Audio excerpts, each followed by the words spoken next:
Уважаеми зрители, резултата на стадион Българска армия вече е открит. Христо Янев от Дуспа отбелязва своят 20-ти гол от началото на сезона.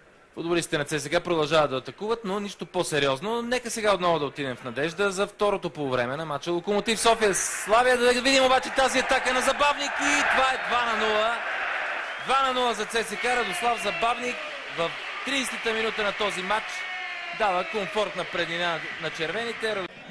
Уважаеми зрители, гол, нов гол на стадиона в Борисовата градина и той отново е във вратата на Марек. 3-0 за ЦСКА, голмайстор Евгений Йорданов в 33-та минута на този двубой.